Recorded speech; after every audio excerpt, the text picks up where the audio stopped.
जय हिंद साथियों। आप सब कैसे हैं? आशा करता हूं कि आप सब बहुत अच्छे होंगे। आप सभी साथियों का अपने YouTube चैनल जिसका नाम है BTS एजुकेशन 2.0 में सभी साथियों का तहे दिल से बहुत बहुत स्वागत है। आज के क्लास में हम डिस्कस करेंगे बीएड और BTC के उन सब्जेक्ट के बारे में जिसका नाम है ज्ञान भाषा और पाठचर्या। क्या नाम है? ज्ञान भाषा और पाठचर्या, जिसका सब्जेक्ट कोड है 303 के। इस क्लास के अंतर्गत देखेंगे ज्ञान भाषा और पाठचर्या के यूनिट नंबर 2, जिसका नाम है भाषा एवं पठन और बोध। भाषा एवं पठन बोर्ड के सभी लगभग 20 से 25 बहुविकल्पी प्रश्न देखेंगे, जो कि हर साल किसी न किसी एग्ज़ाम में जो है ये क्वेश्चन देखने को मिला है। तो चलिए इस क्लास का पहला क्वेश्चन देखते हैं। इसका पहला क्वेश्चन है कि भाषा अपने आप में क्या है। प्रश्न नंबर बहुविकल्पी प्रश्न का पहला क्वेश्चन है कि भाषा अपने आप में क्या है। तो इसका सही उत्तर हो जाएगा कि विचारों या भावों का आदान प्रदान का एक माध्यम है। क्या है? तो भाषा अपने आप में क्या है? तो विचारों या भावों के आदान प्रदान का एक क्या है? भाषा एक माध्यम है। तो इस तरह से प्रश्न नंबर 1 का है जो ऑप्शन है बी सही है। अगला प्रश्न है प्रश्न नंबर 2, बाल विकास में भाषा के विकास का क्या है? बाल विकास में भाषा के विकास का क्या है? डैश, कोई महत्व नहीं है, महत्वपूर्ण स्थान है, केवल सीमित महत्व है, और डी है अस्पष्ट तथा अनिश्चित स्थान है। तो बाल विकास एवं भाषा का बाल विकास में भाषा के विकास का महत्वपूर्ण स्थान है, यानी ऑप्शन नंबर बी बिल्कुल सही है। तो प्रश्न नंबर 2 का ऑप्शन बी जो है बिल्कुल सही है। अगला प्रश्न नंबर 3 है कि भाषा की परिभाषा। प्रश्न नंबर 3 कह रहा है कि भाषा की परिभाषा व्यक्तियों के बीच परंपरागत प्रतीकों के माध्यम से विचार विनिमय की प्रणाली के रूप में की जा सकती है। यह प्रस्तुत जो है कथन किसका है, यानी किस विद्वान ने, किस लेखक ने इस बात को कहा था, उनका नाम बताना है आपको। तो भाषा की परिभाषा व्यक्तित्व के बीच जो है परंपरागत प्रतीकों के माध्यम विचार विनिमय के प्रणाली के रूप में की जा सकती है। तो यह विचारक जो थे, विद्वान थे, उनका नाम था वारेन था। उनका नाम क्या था? वारेन का। तो प्रश्न नंबर 3 का सही ऑप्शन जो हो जाएगा वो ऑप्शन नंबर ए बिल्कुल सही है, वारेन का। ठीक है, अगला क्वेश्चन देखते हैं। अगला प्रश्न है प्रश्न नंबर 4, भाषा के विकास के लिए अनिवार्य है। पहला, लिपि का ज्ञान, विद्यालय का अध्ययन, सामाजिक संपर्क, ये सभी। तो भाषा, प्रश्न नंबर 4 कह रहा है कि भाषा के विकास के लिए अनिवार्य है। तो इसका ऑप्शन नंबर सी बिल्कुल सही है, क्योंकि भाषा के विकास के लिए जो है अनिवार्य होता है वो सामाजिक संपर्क जो होता है वो अनिवार्य होता है। तो इसीलिए जो है प्रश्न नंबर 4 का ऑप्शन सी जो है बिल्कुल सही है। अगला प्रश्न है प्रश्न नंबर 5, शिक्षा तथा भाषा का संबंध है। तो ऑप्शन ए में कह रहा है कि शिक्षा के माध्यम से भाषा सीखी जाती है। बी कह रहा है अधिकांश शिक्षा भाषा के माध्यम से ही संपन्न होती है। सी कह रहा है कि भाषा तथा शिक्षा का कोई संबंध नहीं है, यानी कोई संबंध नहीं है। डी कह रहा है कि भाषा तथा शिक्षा का संबंध अस्पष्ट है। तो शिक्षा तथा भाषा का संबंध है तो अधिकांश शिक्षा भाषा के माध्यम से ही संपन्न होती है, यानी भाषा के माध्यम से ही सीखा जाता है। तो इसका ऑप्शन नंबर बी बिल्कुल सही है। 5 नंबर क्वेश्चन का जो है बी ऑप्शन, अधिकांश शिक्षा भाषा के माध्यम से ही संपन्न होता है, बिल्कुल सही और सटीक जवाब हो जाता है। अगला प्रश्न नंबर 6 है कि गृह प्रबंधन एवं व्यवस्था में भाषा की क्या भूमिका है। गृह प्रबंधन एवं व्यवस्था में भाषा की क्या भूमिका है। तो इसका सही उत्तर हो जाएगा कि गृह प्रबंध एवं व्यवस्था में भाषा की अनिवार्यता एवं महत्वपूर्ण भूमिका है। क्या है? तो गृह प्रबंध एवं व्यवस्था में भाषा की अनिवार्य एवं महत्वपूर्ण भूमिका है। तो प्रश्न नंबर 6 का ऑप्शन बी बिल्कुल सही है। अगला प्रश्न है प्रश्न नंबर 7 कि भाषा विकास का सिद्धांत है। भाषा विकास का सिद्धांत है तो इसमें बोलने के लिए प्रेरणा का सिद्धांत है, अनुसरण संबंधी सिद्धांत है, स्वर यंत्र की परिपक्वता का सिद्धांत है, ये सभी सिद्धांत है। तो प्रश्न नंबर 7 कह रहा है भाषा के विकास का सिद्धांत है, तो इसके अंतर्गत जो है बोलने के लिए प्रेरणा का सिद्धांत भी हो जाएगा, अनुसरण संबंधी सिद्धांत भी हो जाएगा और स्वर यंत्र परिपक्वता का सिद्धांत भी हो जाएगा। इस प्रकार जो है प्रश्न नंबर 7 का जो है ऑप्शन डी बिल्कुल सही है, क्योंकि ये सभी सिद्धांत जो है वो भाषा के विकास के लिए अपनी महत्वपूर्ण भूमिका निभाते हैं। इसलिए जो है प्रश्न नंबर 7 का ऑप्शन डी बिल्कुल सही और सटीक जवाब हो जाएगा। अगला प्रश्न जो है प्रश्न नंबर 8 है। क्या कह रहा है प्रश्न नंबर 8 कि भाषा एवं भाषागत विकास का महत्व है। भाषा एवं भाषागत विकास का महत्व है तो ऑप्शन ए कह रहा है कि सामाजिक समायोजक से सहायक है, सामाजिक संबंधों के निर्माण में सहायक है, शैक्षिक उपलब्धियों में सहायक है, इन सभी दृष्टिकोण में महत्वपूर्ण है। तो दोस्तों प्रश्न नंबर 8 का जो है डी ऑप्शन बिल्कुल सही है कि भाषा एवं भाषागत विकास का महत्व जो है इन सभी दृष्टिकोणों में जो है ये महत्वपूर्ण है। तो इस तरह से प्रश्न नंबर 8 का सही ऑप्शन जो है डी बिल्कुल सही है। अगला प्रश्न है प्रश्न नंबर 9। प्रश्न नंबर 9 है भाषा वह प्राथमिक माध्यम है, भाषा वह प्राथमिक माध्यम है जिसके द्वारा व्यक्ति अपने समाज को प्रभावित करता है तथा समाज से प्रभावित होता है भी है। यह स्पष्टीकरण प्रस्तुत किया था, यानी किसने कहा था कि भाषा वह प्राथमिक माध्यम है जिसके द्वारा कोई भी व्यक्ति अपने समाज को प्रभावित करता है तथा समाज से खुद को प्रभावित होता है। तो इसके जो है सही उत्तर हो जाएगा एलिस द्वारा कहा गया था। इस वाक्य जो है महान विद्वान एलिस द्वारा क्या कहा गया था। तो प्रश्न नंबर 9 का जो है ऑप्शन बी बिल्कुल सही है। अगला प्रश्न नंबर 10 है नवजात शिशु की भाषा का रूप होता है। नवजात शिशु की भाषा का रूप होता है तो इसका पहला है ऑप्शन रोना, बी है क्रंदन, सी है बबलाना और डी है अस्पष्टता।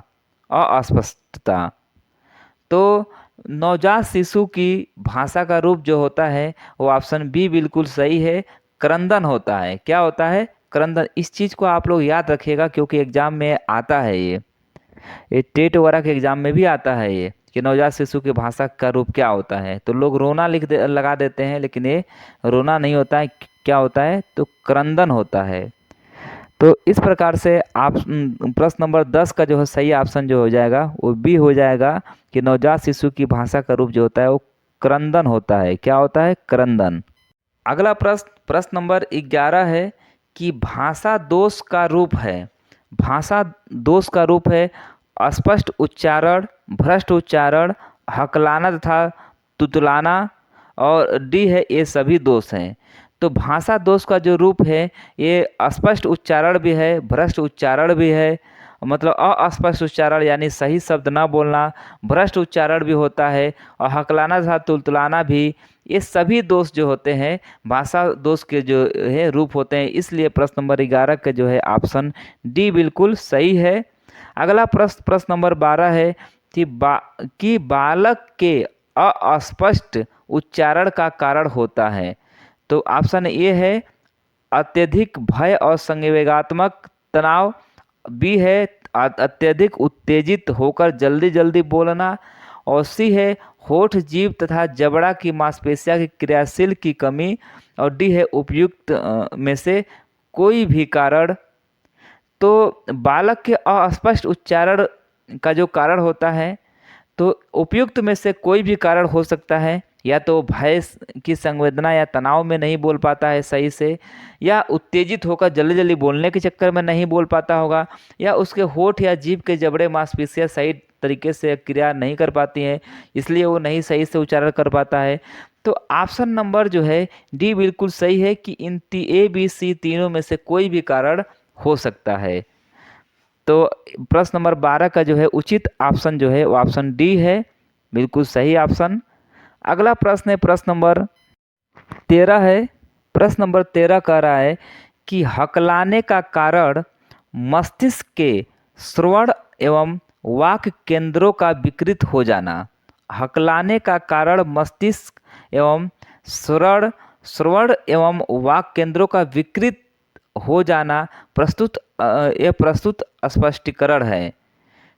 ट्रेविस का, हरलाक का, ड्रेवर का और कुपुस्वामी का। तो हकलाने का कारण मस्तिष्क और श्रवण का वाक केंद्रों का विकृत हो जाता है, यह जो है ट्रेविस का है। किसका है? ट्रेविस का है। तो प्रश्न नंबर 13 का ऑप्शन ए बिल्कुल सही है। अगला प्रश्न नंबर 14 है कि बालक के भाषा दोष के निवारण का उपाय बताइए। बालक के जो भाषा दोष होता है उसके निवारण के क्या क्या उपाय है, इसके उपाय बताने हैं। तो पहला ए है, प्रारंभ में ही सही उच्चारण का प्रशिक्षण देना चाहिए। बिल्कुल सही बात है। बी है, बालक के भाषा दोष के उत्साह नहीं करना चाहिए। ये भी सही बात है। ऑप्शन सी है, बालकों के संवेगात्मक तनाव से बचाना चाहिए। ये भी बहुत सही बात है। ऑप्शन डी है, उपयुक्त सभी का उपाय महत्वपूर्ण है। यानी उपयुक्त सभी उपाय जो है बहुत ही महत्वपूर्ण है। तो प्रश्न नंबर 14 के बालक के भाषा दोष का निवारण का उपाय जो है ए बी सी तीनों जो है महत्वपूर्ण है अपने अपने जगह पे। इसलिए जो है इन तीनों ऑप्शन को ध्यान रखते हुए जो है हमारा ऑप्शन डी बिल्कुल सही है, क्योंकि उपयुक्त में सभी उपाय जो है महत्वपूर्ण है। तो प्रश्न नंबर 14 का जो है ऑप्शन डी बिल्कुल सही है। अगला प्रश्न जो है प्रश्न नंबर जो है वो आपका 15 है कि भाषा के प्रकार होते हैं। तो इससे पहले वाले क्लास में हमने बताया था भाषा जो है 3 प्रकार के होते हैं। एक होती है जो है लिखित, मौखिक और सांकेतिक भाषा। ठीक है।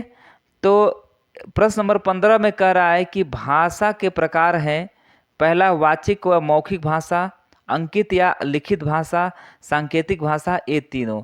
तो ये तीनों जो है बिल्कुल सही है कि क्योंकि भाषा का जो प्रकार जो होता है मौखिक भी होता है, अंकित यानी लिखित भी होता है और सांकेतिक भाषा भी होता है। इस तरह प्रश्न नंबर 15 का जो है ऑप्शन डी बिल्कुल सही है कि भाषा के 3 प्रकार होते हैं।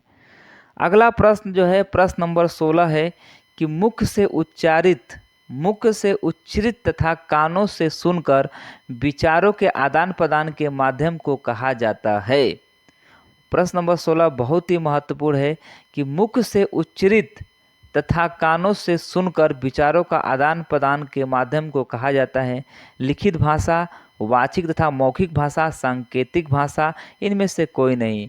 तो इस प्रश्न नंबर 16 का जो है सही ऑप्शन हो जाएगा वाचिक अथवा मौखिक भाषा। क्या हो जाएगा? वाचिक अथवा मौखिक भाषा। इसलिए जो है प्रश्न नंबर 16 का ऑप्शन जो है बी बिल्कुल सही है, क्योंकि मुख से उच्चारित और कानों से सुनकर जो विचारों का आदान प्रदान किया जाता है वो एक प्रकार की मौखिक भाषा होती है। तो प्रश्न नंबर 16 के ऑप्शन बी जो है बिल्कुल सही आंसर हो जाएगा। अगला प्रश्न जो है प्रश्न नंबर 17 है कि विचारों अथवा भावों को शब्दों एवं वाक्यों के निर्धारित संकेतों यानी लिपि द्वारा कागज आदि पर अंकित करने को कहते हैं। प्रश्न नंबर 17 कह रहा है कि विचारों अथवा भावों को शब्दों एवं वाक्यों के निर्धारित संकेतों द्वारा कागज आदि पर अंकित करने को कहते हैं सांकेतिक भाषा, अंकित तथा लिखित भाषा, वाचिक तथा मौखिक भाषा, इनमें से कोई नहीं। तो अगर हम कोई कागज पे किसी को लिखने के लिए कहता है या कोई अध्यापक किसी बच्चे को कागज पे लिखने के लिए कहता है तो वो क्या होता है? वो लिखित भाषा लिखने के लिए कहता है, अंकित अथवा लिखित भाषा। इस प्रकार जो है प्रश्न नंबर 17 का जो है सही ऑप्शन हो जाएगा कि विचारों अथवा भावों को शब्दों को वाक्यों निर्धारित संकेतों द्वारा कागज पर अगर लिखने के लिए यानी अंकित करने के लिए कहते हैं तो वह एक प्रकार की लिखित भाषा होती है। इसलिए जो है प्रश्न नंबर 17 का जो है ऑप्शन बी बिल्कुल सही है, अंकित अथवा लिखित भाषा। अगला प्रश्न जो है आपका प्रश्न नंबर 18 है कि भाषागत विकास को प्रभावित करने वाला कारक है। भाषागत विकास को प्रभावित करने वाला कारक है तो शरीर संरचना एवं शारीरिक स्वास्थ्य, परिपक्वता एवं सीखना, प्रेरणा का निर्देश, ये सभी। तो भाषा विकास को प्रभावित करने वाला जो कारक है वो शरीर संरचना एवं शारीरिक स्वास्थ्य भी हो सकता है, परिपक्वता तथा सीखना भी हो सकता है, प्रेरणा तथा निर्देशन भी हो सकता है। इसलिए जो है इन तीनों ऑप्शन को ध्यान में रखकर जो है ऑप्शन डी बिल्कुल सही हो जाता है, क्योंकि ये सभी प्रभावित के कारक हो सकते हैं। इसलिए जो है प्रश्न नंबर 18 के डी नाम का ऑप्शन जो है बिल्कुल सही है। अगला प्रश्न है प्रश्न नंबर जो है आपका 19 कि बालक के भाषागत विकास के स्वरूप, बालक के भाषागत विकास के स्वरूप का निर्धारण होता है। तो इसका सही प्रश्न नंबर 19 का सही आंसर हो जाएगा परिवार की सामाजिक एवं आर्थिक स्थिति से। क्या होता है? परिवार की सामाजिक एवं आर्थिक स्थिति से। प्रश्न नंबर 19 कह रहा है कि बालक के भाषागत विकास के स्वरूप का निर्धारण होता है। तो प्रश्न नंबर ऑप्शन नंबर बी बिल्कुल सही है, परिवार की सामाजिक एवं आर्थिक स्थिति से। अगला प्रश्न है प्रश्न नंबर 20 स्कीमा। स्कीमा का मतलब होता है मनोबंधन। क्या होता है? मनोबंधन। तो स्कीमा संप्रत्यय का सर्वप्रथम उपयोग करने वाला मनोवैज्ञानिक निम्न में से कौन है? माने स्कीमा मनोबंध संप्रत्यय का सर्वप्रथम उपयोग करने वाला मनोवैज्ञानिक इनमें से कौन है? सर फ्रेडरिक वाटलेट हैं, राइट्समैन हैं, कैली हैं या पियाजे हैं। तो इसका सही ऑप्शन हो जाएगा कि स्कीमा का सर्वप्रथम उपयोग करने वाला जो मनोवैज्ञानिक थे उनका नाम था सर फ्रेडरिक बार्टलेट थे। क्या थे इनका नाम? तो सर फ्रेडरिक बार्टलेट। तो इस तरह से जो है इस वीडियो के अंतर्गत हमने देखा 20 बहुत ही भाषा एवं पठन बोधन के सभी महत्वपूर्ण बहुविकल्पी प्रश्न देखे, जो परीक्षा के दृष्टिकोण से बहुत ही महत्वपूर्ण है। जो हर एग्जाम में एक क्वेश्चन यहाँ से आपको 2 से 4 नंबर का बनता है। इसलिए जो है आज का जो क्लास है बहुत ही महत्वपूर्ण हो जाता है। आप सभी साथियों का लास्ट तक वीडियो देखने के लिए बहुत बहुत धन्यवाद। अगर आप चैनल पे नए हैं तो चैनल को सब्सक्राइब कर ले और बेल आइकन घंटी को दबा ले, जिससे कि हमारी सारी वीडियो की जानकारी आप तक सबसे पहले पहुंचेगी, जिससे आपकी पेपर की तैयारी जो है आपका बेहतर से बेहतर हो पाए। और आशा करता हूं कि आप लोग को वीडियो बहुत अच्छा लगता होगा, जो कि आपके परीक्षा के दृष्टिकोण से बहुत ही महत्वपूर्ण और इम्पोर्टेंट वीडियो मैं आप लोग को लेके आता हूं, जो कि ये क्वेश्चन जो है जो मैं आपको कराता हूँ सीधे के सीधे जो है आपको बोर्ड एग्जाम में देखने को मिलेगा। तब उस दिन जो है इस वीडियो का आपका महत्व समझ में आएगा। तो चलिए दोस्तों, आप सभी साथियों का तहे दिल से बहुत बहुत धन्यवाद। मिलते हैं नेक्स्ट वीडियो में, तब तक के लिए सभी साथियों को जय हिंद, जय भारत।